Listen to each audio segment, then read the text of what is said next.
paz do Senhor.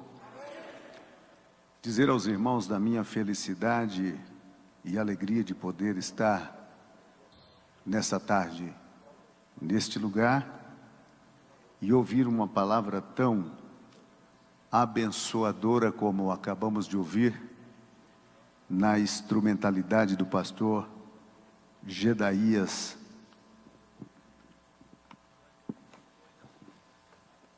Podeis assentar, meus irmãos.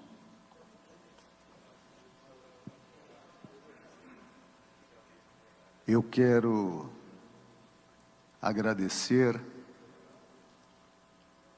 a Deus pelo privilégio da vida e também agradecer a Deus pelos nossos pastores, pastor José Wellington e pastor Wellington Júnior, e a toda a mesa diretora da nossa querida Confradesp, e a todos os nossos irmãos, amigos, companheiros de lida, de ministério, que batalhamos junto pela causa do Mestre, e por prestar-me os seus ouvidos para ouvir-me nesta tarde. Eu quero abrir com você a palavra de Deus, em Êxodo, capítulo de número 3, ou melhor, capítulo 4, versículo de 1 ao 17.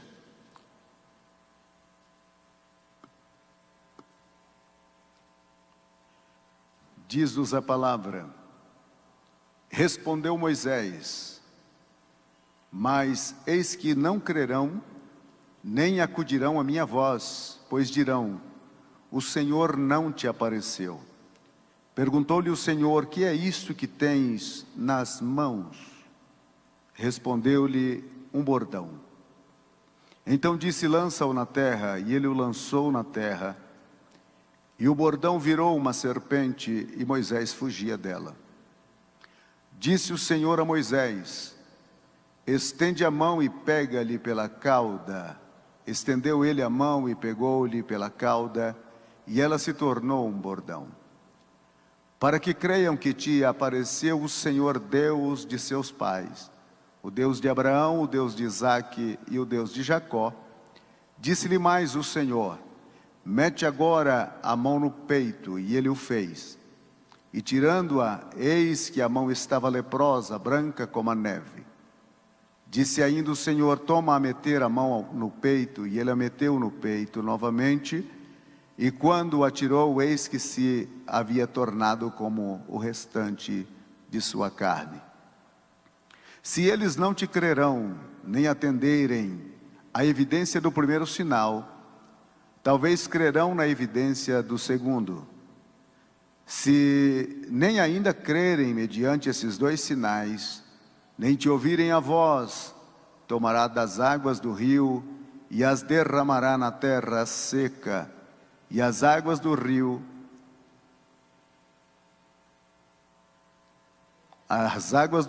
que tomares, tornar-se-ão em sangue sobre a terra.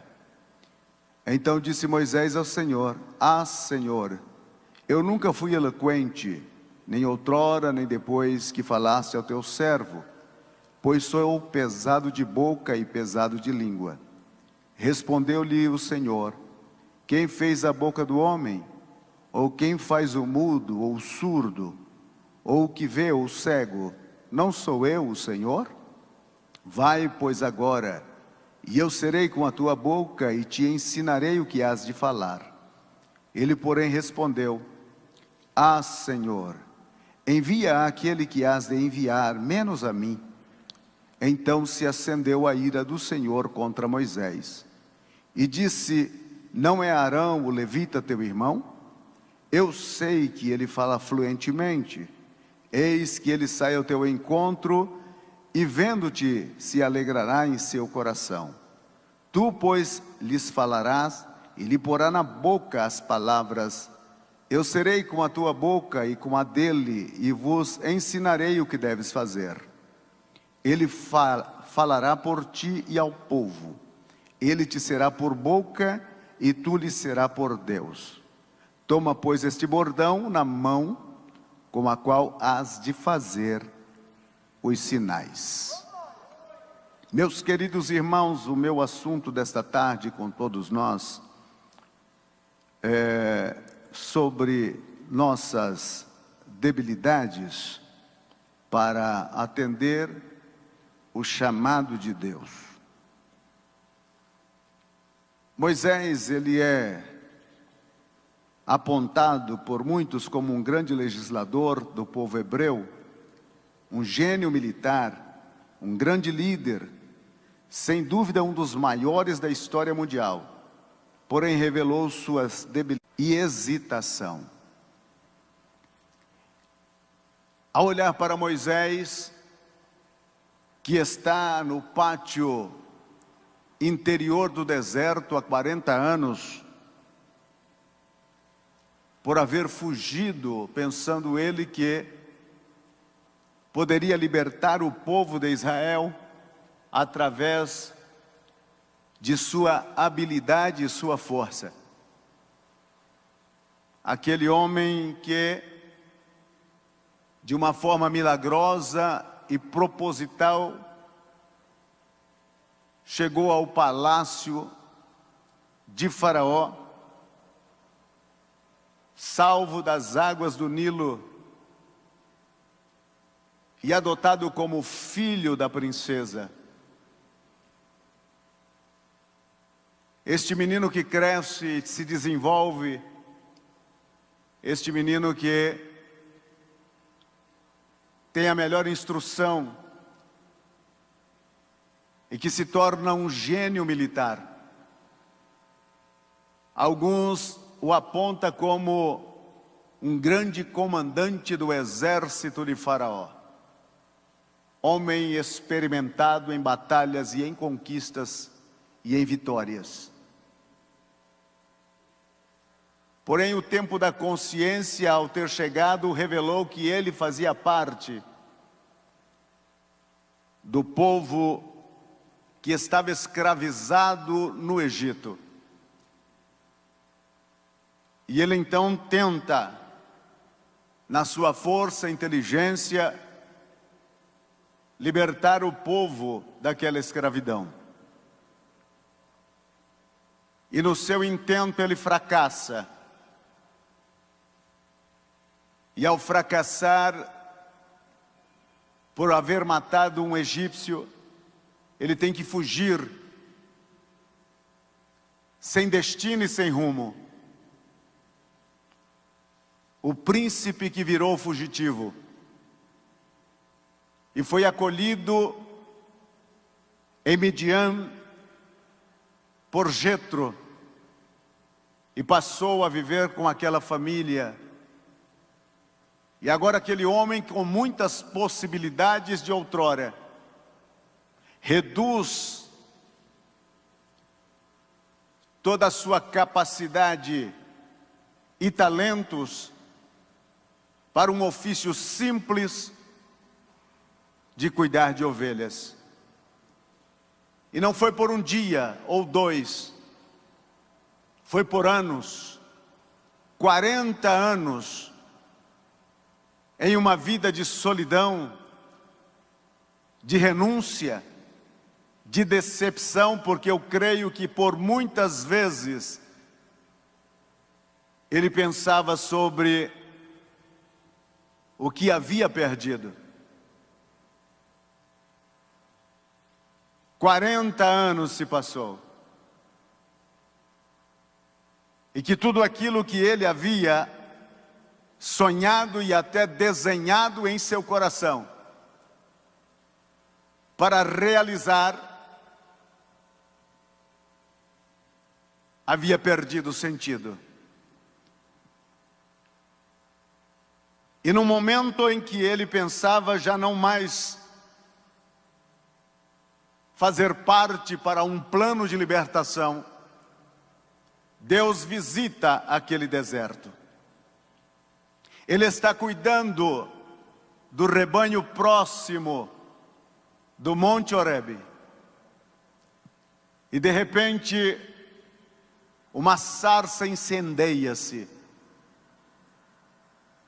E ele disse: virarei para lá e virei esta grande visão.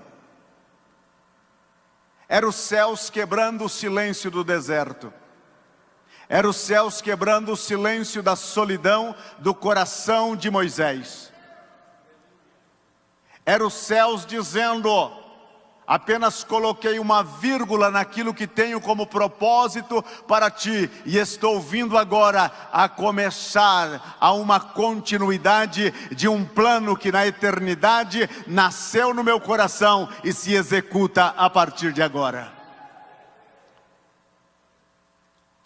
E quando Moisés se aproxima, a voz disse: tire as sandálias dos pés, porque o lugar que pisas é terra santa. Deus visitou a terra. Na mensagem do pastor Gedaías, João visita os céus. Na mensagem de Moisés, Deus visita a terra. Porque para a revelação do futuro, Deus leva o homem aos céus. Mas para o trabalho que o homem executará para ele na terra, Deus vem à terra. E é por isso que Deus tem estado com cada ministro dele na terra, para executar a tarefa que um dia foi entregue em nossas mãos para ser realizada. Os céus é para amanhã, mas a presença de Deus para o nosso trabalho é aqui e agora.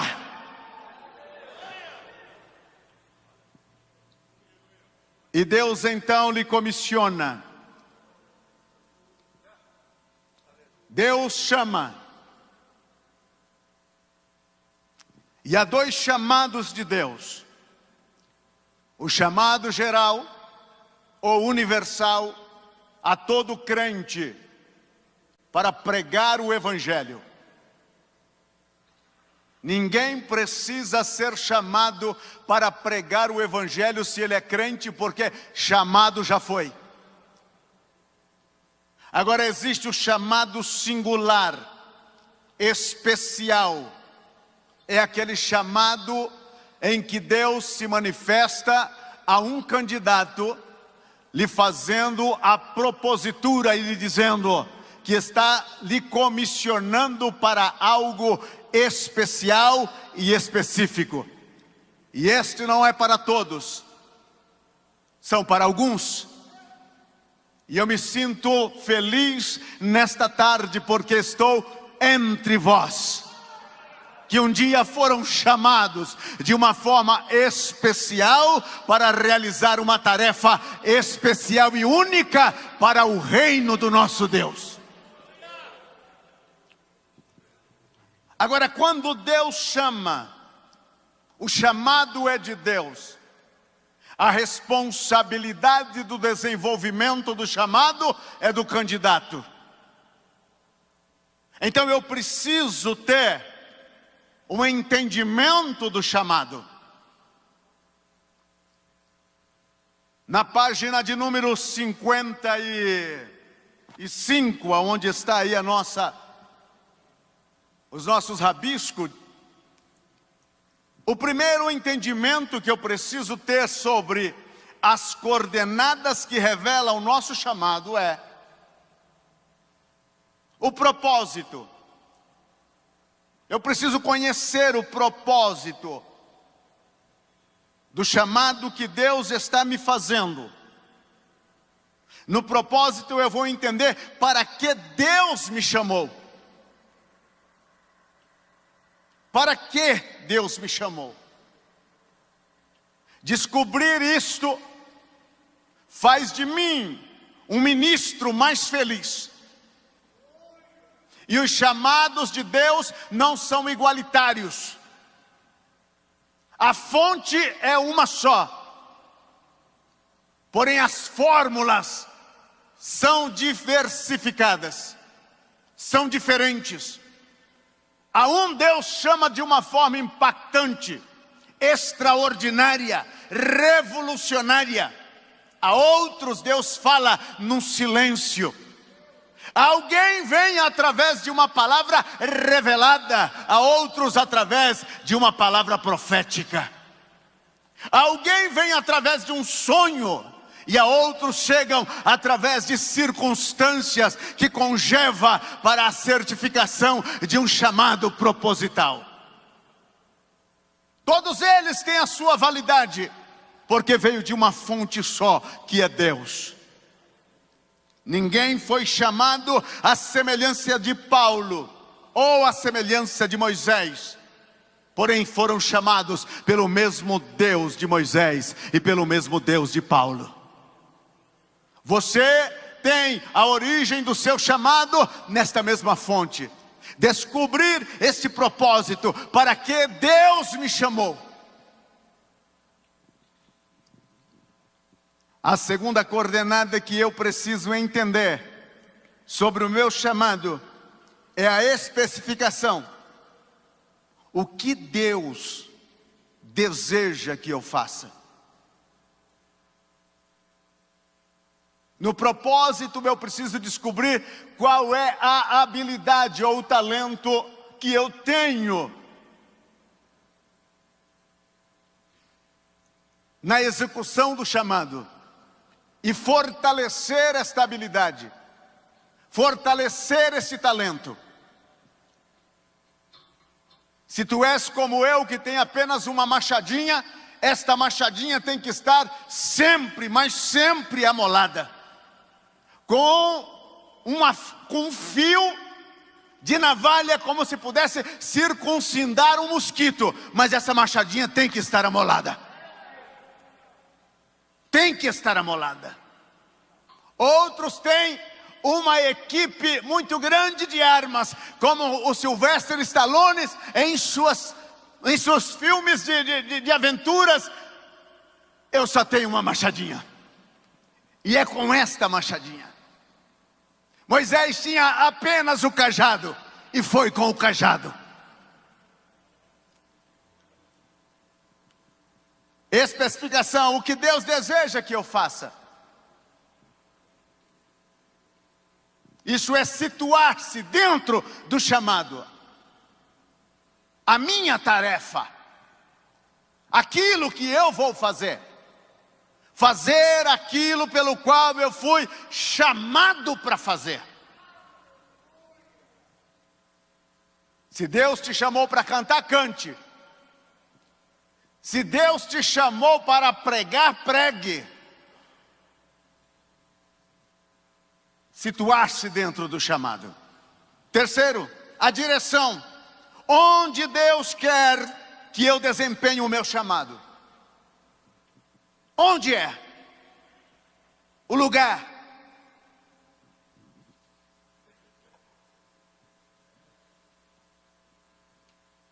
Para aquele que não tem uma direção, qualquer destino é destino.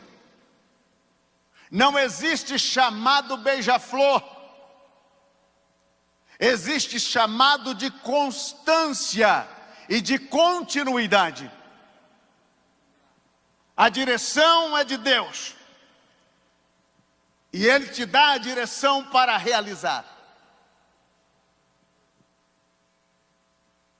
Deus despertou muito cedo no meu coração o chamado. E eu fui fazer uma escola de missão, e quando voltei, eu estava abrasado com o chamado.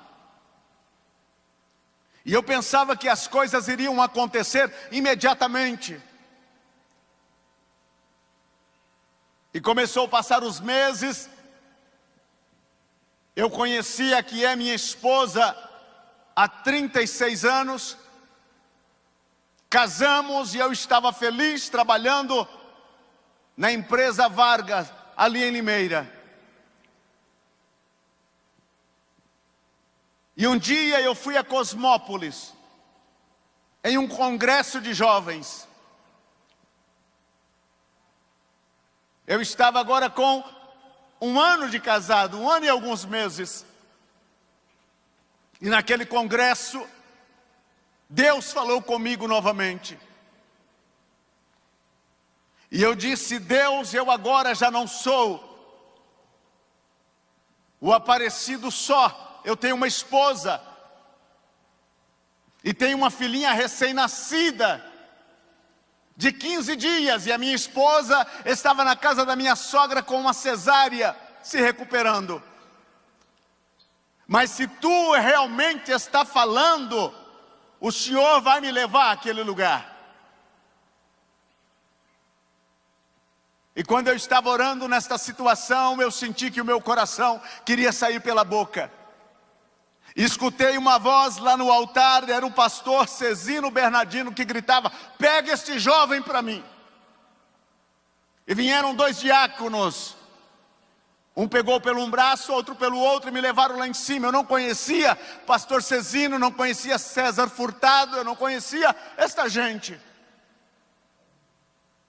E o pastor Cezino disse: irmãos, vocês acreditam que Deus ainda fala com o homem na terra? Deus acabou de falar comigo que tem um chamado na obra desse jovem. Eu não sei quem é ele, eu nunca o vi, mas o Espírito está me dizendo que eu tenho que mandá-lo para o Amazonas.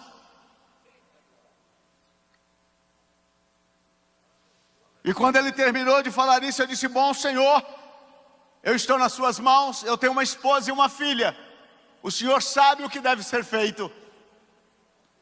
Voltei para casa e cheguei em casa, na casa da minha sogra melhor, e a minha esposa estava num quarto que haviam preparado para nós. Eu entrei e ela estava com o rosto virado para o lado da parede. E quando eu entrei naquele quarto, ela olhou para mim chorando e disse: nós vamos embora.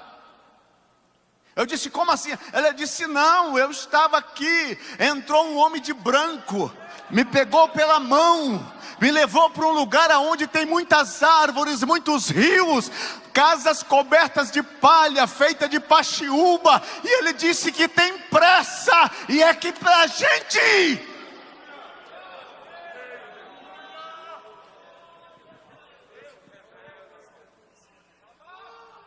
Isso era o mês de maio. Na outra semana eu cheguei no serviço e disse para o Cláudio: Cláudio, eu quero que a empresa acerte o que eu tenho, e eu estou indo para o Amazonas. Ele disse: você é doido? Eu disse: eu estou doido por Jesus. E fomos para o Amazonas, eu, minha esposa e a minha filha com 3 meses, descemos no Amazonas, um lugar quente, mas muito quente. Pastor Alcebiades nos recebeu em Manaus, e lá ficamos por 8 anos, entendendo o lugar da chamada. Então não importa, quando Deus chama, Ele dá a direção. E quando Ele dá a direção, o candidato deve simplesmente dizer: eis-me aqui, Senhor. E não importa o lugar para onde Ele dá a direção, porque Ele sabe o que vai fazer. Deus não é irresponsável para mandar você para lugares que Ele não saiba o que vai acontecer. Se Ele te mandou fazer, vai e faz, porque Ele está com você. Aleluia. Segundo, as nossas debilidades ficam evidentes diante da magnitude da missão que somos chamados a realizar. As debilidades nossas, elas afloram. Primeiro, porque o que nos assombra é a grandeza da tarefa. No caso de Moisés, era libertar o povo de Israel do cativeiro egípcio. No nosso caso, é libertar o homem da escravidão do pecado. O seu chamado sempre será maior que as suas habilidades e capacidades. Se você pensa que está preparado para o chamado, você está equivocado. Nenhum homem estará preparado para o chamado. O chamado sempre é maior. A tarefa sempre é maior. Moisés, quando se viu diante da grandeza do chamado, ele tremeu. Quem sabe não havia tremido diante de um exército inimigo, de uma batalha, em um campo de guerra. Mas quando Deus disse: vai a Faraó, tira o meu povo de lá, ele disse: não dá. O chamado é maior, a tarefa é maior, as suas habilidades são insignificantes.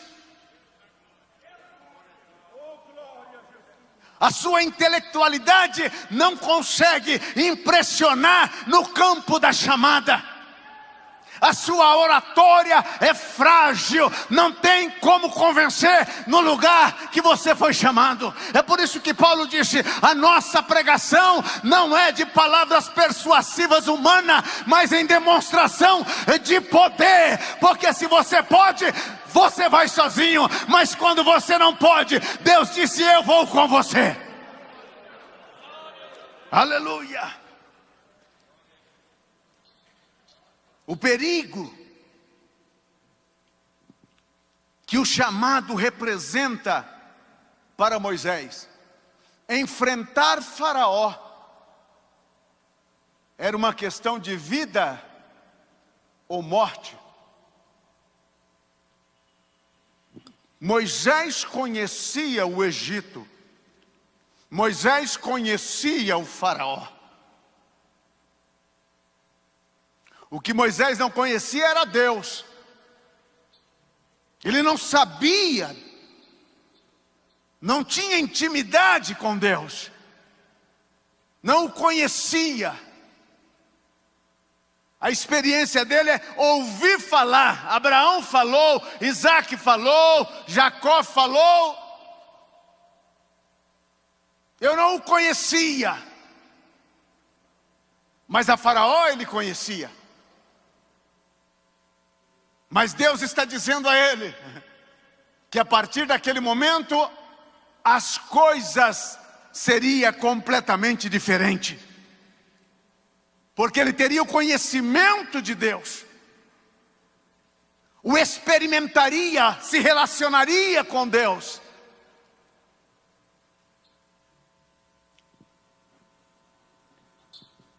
E ele disse: quem sou eu? Deus disse: você não é, mas eu sou. Você não é, porque a partir do momento que o chamado achar que era alguma coisa, ele está frito em pouco azeite, como disse o amazonense. Não somos nada. Paulo disse: temos esse tesouro em vasos de barro. O vaso é de barro. Então não bate o pé com muita força não, meu irmão, que pode trincar. A partir do momento que você achar que é, Deus disse: você não precisa mais de mim.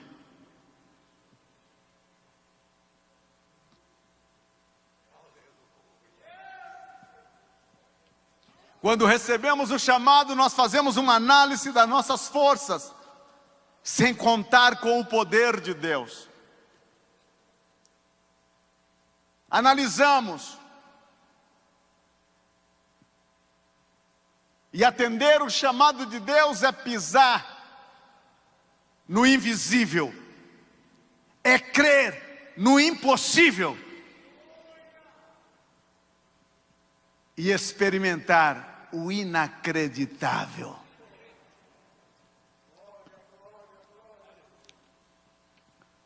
Deixa eu correr aqui. Nossas debilidades entregues nas mãos de Deus produzem resultados maravilhosos. Elas ficaram evidentes diante da grandeza da tarefa.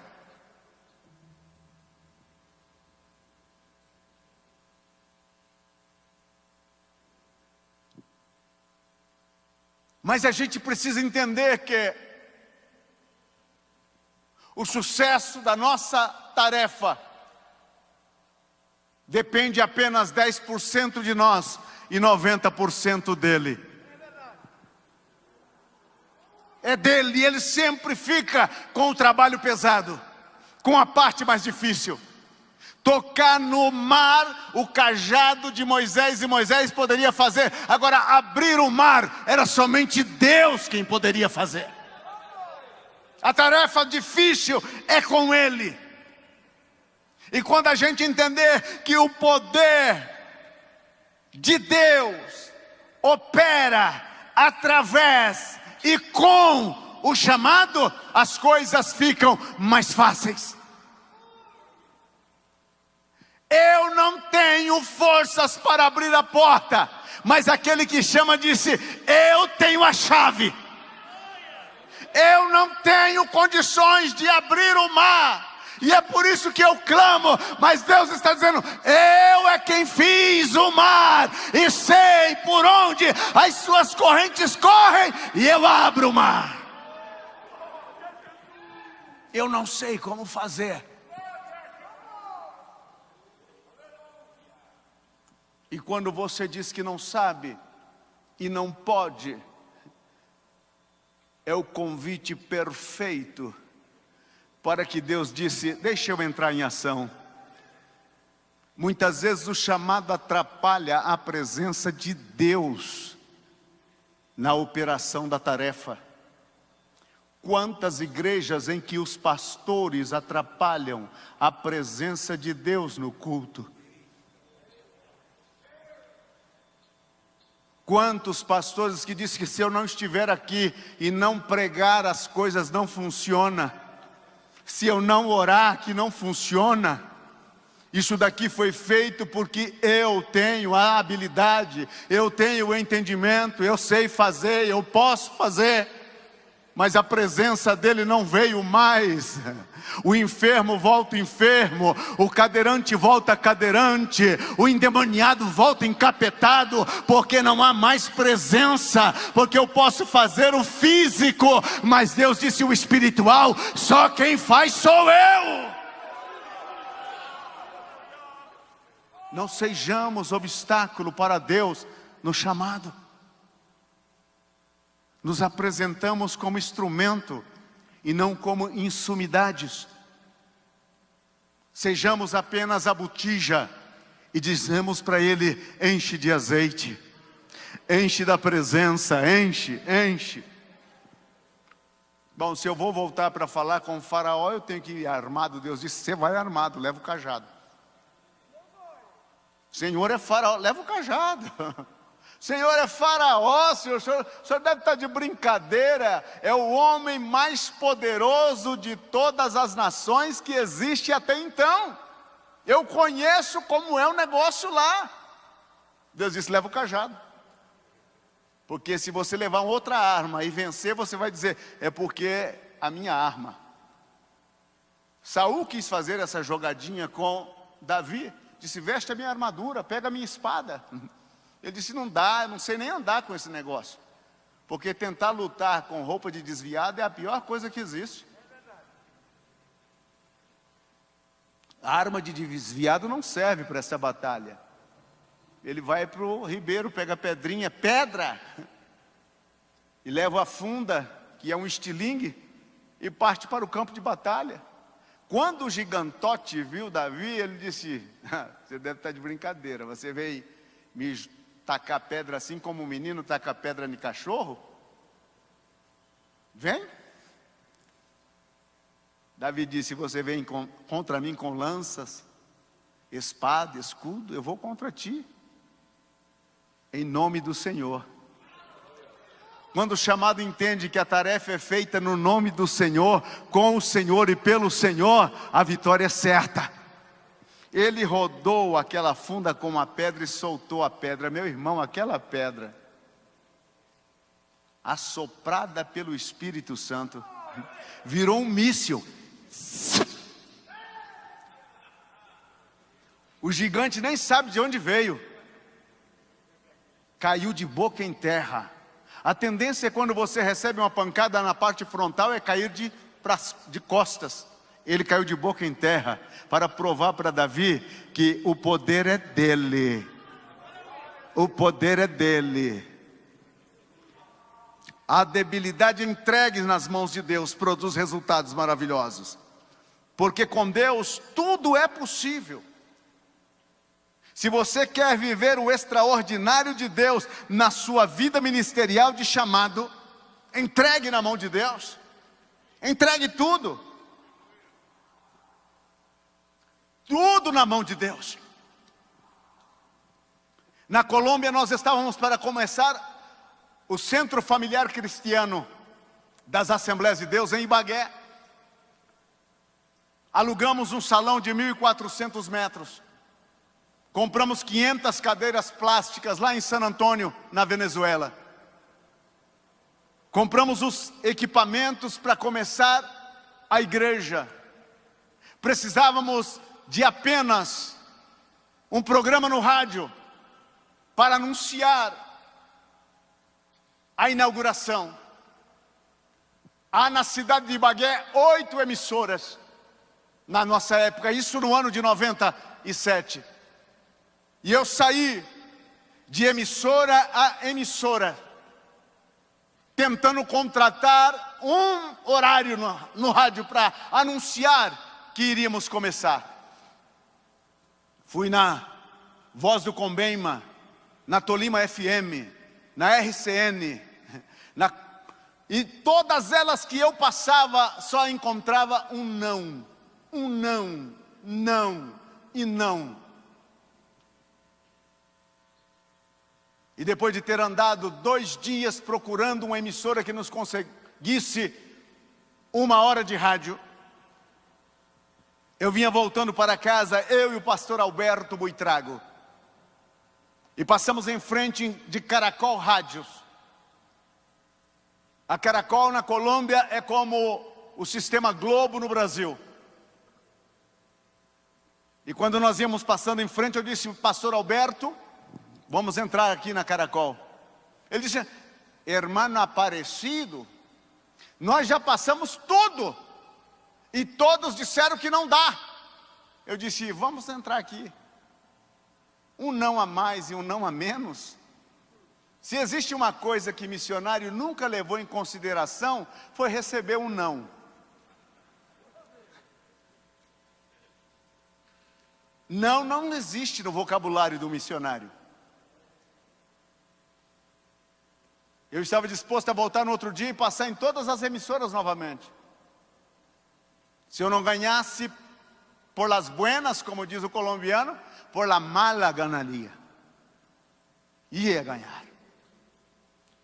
E entramos e uma moça muito bonita nos atendeu. Eu disse, eu quero falar com o gerente da rádio. Só, o seu Guilherme está lá dentro, daqui a pouco ele vem lhe atender. E sentamos lá, toma um café, e estamos ali tomando um café. Porque de uma coisa que missionário gosta é boca livre.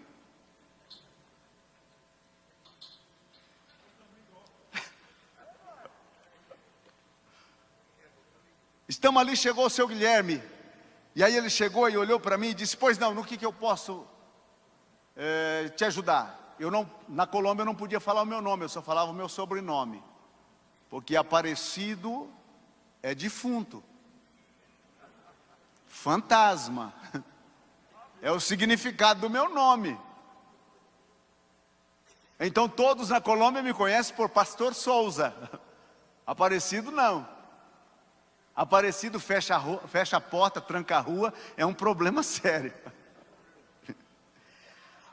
Pois não, como é seu nome? Souza. Ah, senhor de Souza? Isso, de Souza. O que eu posso lhe ajudar? Eu disse, eu quero um horário de rádio na emissora Caracol. Ele disse, que empresa que é a sua? Eu disse, a maior do mundo. Não, mas eu disse, não, nós temos filiais em todo o mundo. Ele disse, que produto que vocês vendem? Eu disse, o melhor. O melhor, mas que produto? Eu disse, o Evangelho. Ele disse, logo eu sabia. A política da Caracol é de não abrir espaço algum para a pregação do Evangelho. Você já ouviu pregação do Evangelho na Rede Globo? É semelhante. Não, lá tudo quanto é demônio do inferno, fecharam as portas. Eu disse, mas de repente, há uma exceção. Ele disse para mim, não tem como. E todos os lugares que a gente ia, o pessoal dava pelo menos um cartãozinho de visita, né? Porque é um praxe do colombiano, dá um cartãozinho de visita. E ele nem o cartãozinho de visita quis dar para a gente. E aí na hora da gente sair, ele já entrou para lá, emburrado. Acho que estava fazendo alguma coisa importante lá, que nós estragamos o restante da tarde dele. Aí a moça veio e disse, olha, desculpa aí, leva um cartãozinho. Eu disse, anota o meu número de telefone aí, porque se de repente vocês mudarem de ideia, vocês ligam para mim. Tá certo. E fui embora. E o pastor Alberto comigo, estava com os pés cheios de calo, de tanto caminhar para o Ibagué. Cheguei em casa, fiz o que todo missionário sempre faz. Missionário, ou você ora ou você morre. Chamei a minha esposa, meus meninos, pastor Alberto, e a gente fez uma noite de oração. E a minha oração com Deus era essa: Deus, eu não quero nenhuma outra rádio, eu quero Caracol. O Senhor é Deus, o poder é teu, tudo está nas tuas mãos. O Senhor é aquele que faz o impossível, e eu estou dando a oportunidade para o Senhor fazer agora. E fizemos aquela oração. No outro dia, às 8 da manhã, o telefone tocou, era a secretária do seu Guilherme. Eu quero falar com o senhor de Souza. Eu disse, sou eu. Olha, o seu Guilherme disse para o senhor vir aqui que ele precisa falar com o senhor. Falei, mas ele não queria nem despedir a gente. Mudou tão depressa. Chamei o Alberto e fomos para lá de novo. Cheguei, ele estava na sala, emburrado, com olheira. Assim, meio encapetado mesmo.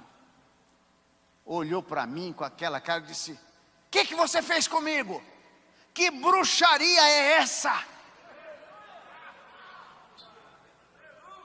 Eu disse, eu não fiz nada. Ele disse, eu passei a noite toda vendo a tua cara e uma voz dizendo, dá um horário de programação para ele.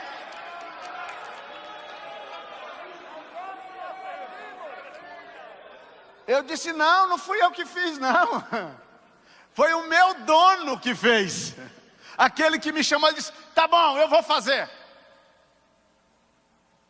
Eu tenho 3 minutos para você. Eu disse, maravilha, eu não tinha nada. Já tinha 3 minutos.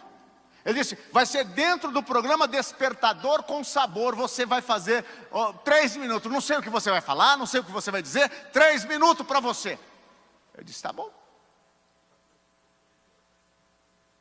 Disse, traz o contrato. Trouxeram o contrato. Disse, 3 minutos, $800. Eu disse, está fechado. Primeiro você fecha e desespera depois, né? Fechei, irmão, 3 minutos. Assinei o contrato. Só dava tempo de anunciar o dia da inauguração, uma palavrinha curta e o número do telefone que as pessoas interessadas pudessem entrar em contato. Terminava os 3 minutos na rádio, disparava o telefone lá em casa. Minha esposa era a secretária. Vai ser na CAD 16, com a 5ª Avenida.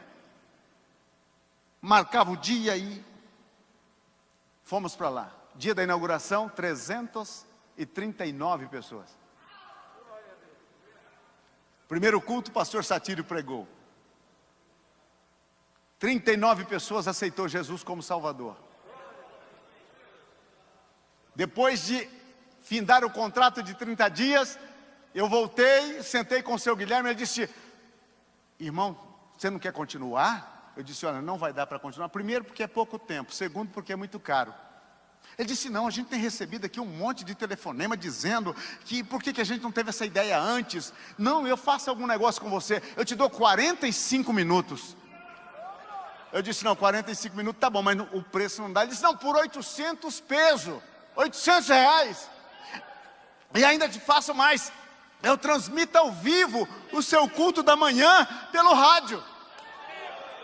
O impossível quem faz é Ele. Somente o chamado toca o cajado na água, porque o impossível quem faz é Ele.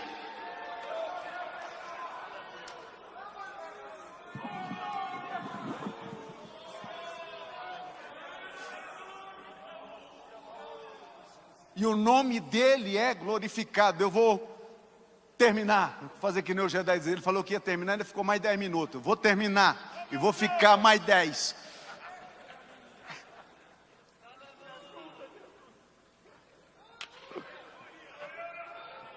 Estava na igreja, chegou uma irmã Maria, pequenininha assim, estava nas montanhas, junto com os guerrilheiros na Colômbia, e a nossa programação pela Caracol Rádio chegou lá, e lá no meio dos guerrilheiros, ela entregou a vida para Jesus.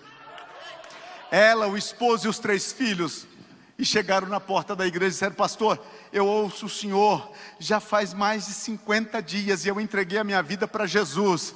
Eu estava no meio dos guerrilheiros e Jesus disse para mim: sai daqui e vai lá para a cidade, porque eu tenho uma obra na sua vida. Meus queridos irmãos, o impossível quem faz é Ele, e a glória sempre é para Ele. Tudo isso aconteceu por causa de mim? Não. Se fosse outro que tivesse ido, outro que tivesse recebido o chamado, Deus agiria da mesma forma, porque Deus não tem filhos prediletos. Ele usa aqueles que quer retribuir a Ele a glória, o louvor e a adoração. Se o seu chamado glorifica a Deus, tenha por certo que Ele se manifestará com o impossível nesse chamado. Aleluia! Nossas debilidades entregues na mão de Deus produz resultados maravilhosos. E olha o mais lindo de tudo para concluir: Deus conhece as nossas debilidades e ainda assim nos chama para realizarmos esta missão.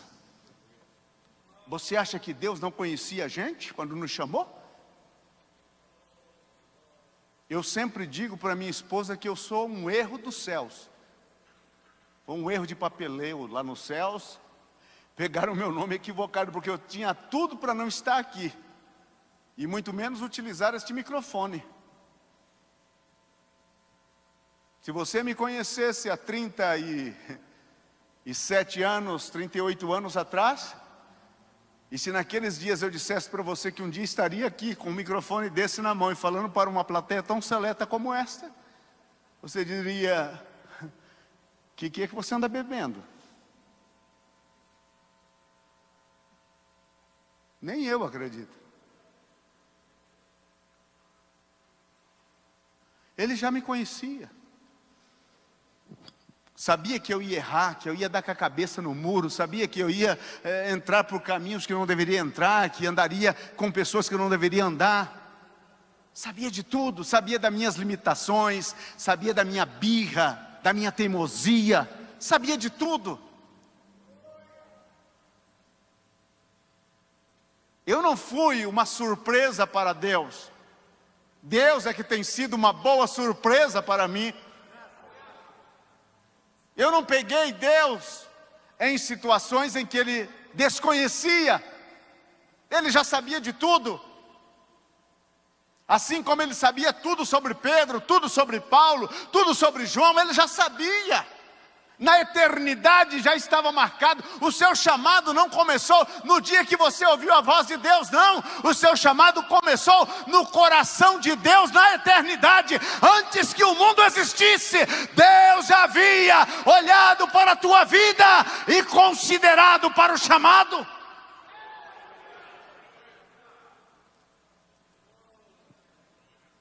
Deus sempre soube o que Ele podia fazer por nosso intermédio. Deus sempre vê aquilo que não vemos. Ele vê a missão concluída, nós vemos ela por parte. Se eu disser para os senhores que eu fui para o Amazonas com muita coragem, não. Eu tinha medo. Eu não sabia atirar de espingarda, eu não sabia remar uma canoa, não sabia nada.